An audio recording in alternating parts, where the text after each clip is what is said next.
सब ना होना, यही पूर्ण रूप से भौतिक स्वास्थ्य। इसमें शरीर मन दोनों आ जाता है। तो शरीर का स्वास्थ्य, हाँ, वजन एक सीमा जिसको BMI कहते हैं उसके हिसाब से होना, यही है ना।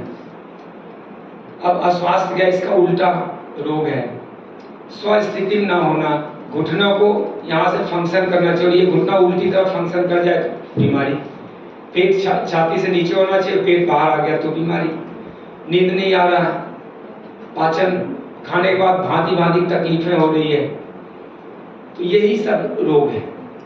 और इसको पुनः ठीक कर लेना नैसर्गिक विधि से, ये स्वास्थ्य। अभी मेरा जो पद्धति है वो नेचुरोपैथ है। नेचुरोपैथ मतलब हम सब हैं तो प्राकृतिक रूप जीव ही ना, और प्राकृतिक जीव को प्रकृति से बड़ा, प्रकृति को माता तत्व कहते हैं, पुरुष पिता प्रकृति माता, हम सब उसकी संतानें।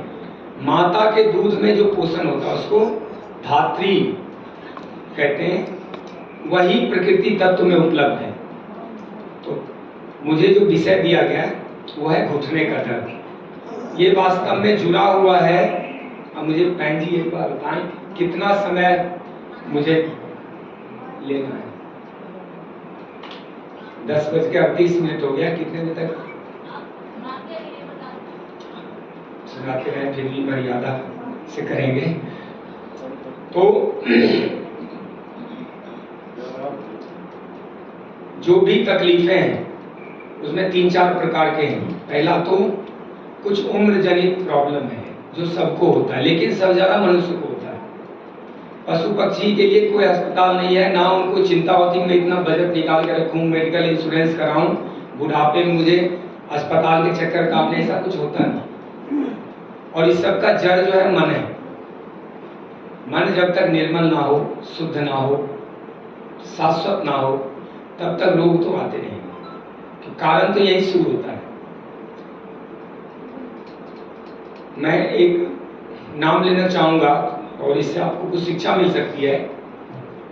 एक USA में एक डांस करता था, बहुत डांस कर, शायद वो गुजर गए हैं पिछले 5-7 साल पहले।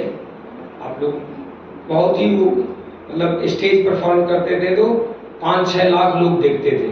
आप जी, माइकल जैक्सन। हाँ, माइकल जैक्सन को रिम्यूटॉइड आर्थराइटिस था, सारा शरीर जकड़ा। रिम्यूटॉइड आर्थराइटिस क्या होता है कि यूरिक एसिड सूख के, जल के एक बहुत ठोस रूप लेके शरीर के जितने भी ज्वाइंट्स है उसको जकड़ लेता है। अब आपके घुटने मूवमेंट नहीं करेंगे, कंधे मूवमेंट नहीं करेंगे, सांस लोगे, छाती भी नहीं मूवमेंट करते, क्योंकि हड्डियां 3 प्रकार की होती है। एक होती है इमूवेबल जो हरकत नहीं करती, एक होती है मूवेबल जो हरकत करती है, और एक होती है दोनों रूप में काम करती है। जैसे कान की हड्डी है, ऐसे नहीं हिलती लेकिन ऐसे हिला सकते, लचकदार होती है। तो माइकल जैक्सन को भयंकर रिम्यूटॉइड आर्थराइटिस था। एक बार ऐसा हुआ कि उसको बहुत तीव्र दर्द हो गया, उठ भी नहीं पा रहे थे, बाथरूम भी नहीं जा पा रहे थे। तो उन्होंने डॉक्टर को बुलाया और सलाह लिया। डॉक्टर ने कहा कि कम से कम 1 महीने तक दवाई लेनी है, जूस पीना है और बिस्तर से नहीं उठना है। लेकिन उन्होंने कई लाख रुपए ले रखे थे कार्यक्रम के लिए, मात्र 3-4 दिन बाद का कार्यक्रम था, और वह पैसे बच चुके थे। उस पैसे को लौटा पाना उनके लिए संभव था नहीं। तो कार्यक्रम अगर नहीं करते तो पैसे लौटाओ, और उसमें एग्रीमेंट होता है अगर आपने कार्यक्रम नहीं किया तो उसमें कुछ % इंटरेस्ट भी लौटाना पड़ता है। ये स्थिति थी नहीं, और वो प्रोग्राम करने में सक्षम नहीं थे, लेकिन उन्होंने फैसला किया कि मैं इस कार्यक्रम को करूंगा। जिस दिन कार्यक्रम था सुबह उठ नहीं पाए, किसी तरह सहायक की मदद से उठे, कार्यक्रम स्थल तक गए। उसके बाद भूल गया, मन उनका भूल गया कि मैं बीमार हूँ, और स्टेज पे आए। जैसे कार्यक्रम शुरू हुआ, कोई दर्द नहीं शरीर में, कुछ नहीं, पूरा प्रोग्राम हुआ।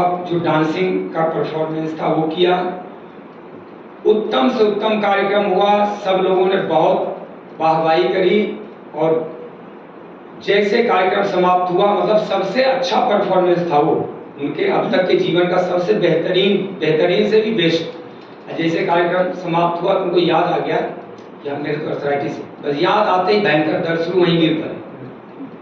ये उदाहरण ये प्रमाणित करता है कि रोग ज्यादातर मानसिक होते हैं। अब और समझ लें, किसी देश के दुश्मन को हम आंखों से देखें क्या आता है? क्रोध आता है, शरीर भी गुस्से में कंपन होता है शरीर में, और भगवान की मूर्ति देखते क्या आता है? प्रेम उमड़ता है, आंसू गिरते हैं। माँ बाप को देखते श्रद्धा आती है, भाई बहन को देखते। ऐसे ही आंखों से जैसा हम दृश्य देखते हैं उसका असर हमारे मन पे होता है, क्योंकि शरीर 3 होते हैं। शरीर सिर्फ भौतिक नहीं है, एक सूक्ष्म शरीर है जो आपका मन है, और एक कारण शरीर है जो आपका स्वभाव बन जाता है। वही परिपूर्ण हो गए कई जन्मों के भौतिक शरीर के आचरण से और मन के व्यवहार से, दोनों एकत्र होकर स्वभाव बन जाता है। वैसी वृत्ति और संस्कार कहते हैं, वो अगले जन्म कैरी करता है, जो पुनः जन्म। तो ये उदाहरण मैं समझाना चाहता हूँ कि यदि मन से आप ठीक ठाक होंगे, क्योंकि जीवन क्या है? पुरुषार्थ और मान्यता, 2 ही चीज काम करती जीवन में। जो आप मान लेंगे 50% वही हो जाएंगे, और 50% जैसा कर्म करेंगे वैसा ही हो जाएंगे। तो रोगों व्याधियों के बारे में यही मान्यता है। 50% तो अब जो लोग देखें जो अपने आप को युवा मानते हैं, युवा ही रहते हैं।